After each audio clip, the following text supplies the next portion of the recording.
Curious, like, what is your deal flow like? Are you having trouble finding these, or can you kind of do as many of these as you want? Yeah, I could do as many as I want. I mean, there's in that market, there's so many. Just because a burr is not perfect and you're not getting all your money out, I would argue that if you can get half of your money out, that's still better than a 100%. normal deal. 100%. If you can get $100 back, that is a win. So Yes, you have I to totally agree. change your expectations of what is perfect. Yeah. But to answer your question, I look for on market stuff. Yeah. I also have a contact with a really good wholesaler out there.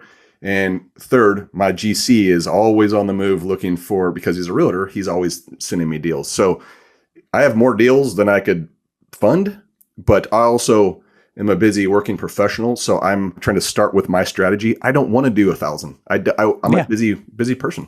So I'm doing 5 a year right now, and that's plenty for me. That's plenty. And how much time does that take you, like on an average week or month? I think the hardest part is probably the underwriting, getting the property going. But once we do that, I'm using the same flooring, the same color paint, the same windows, everything. I literally have a spreadsheet, and I do this in case I have to change contractors, but all the way down to the item number at Home Depot or Lowe's, where it becomes super simple for them to do. It also, I could predict my costs better, right? Yeah.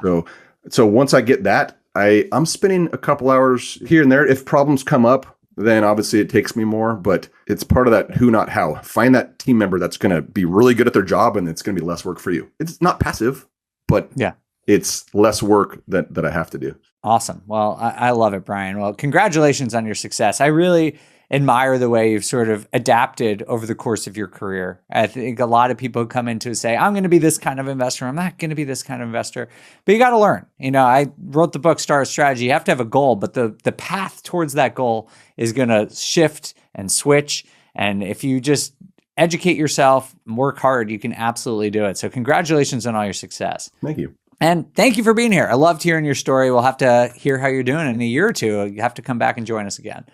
Thank you guys for the opportunity. This has been an amazing opportunity for me. And keep growing, keep learning. And I would love to come back at some point if you have me. And thank you all so much for being a part of this community and for listening to this podcast. We'll see you in a few days for another episode of the Bigger Pockets Podcast.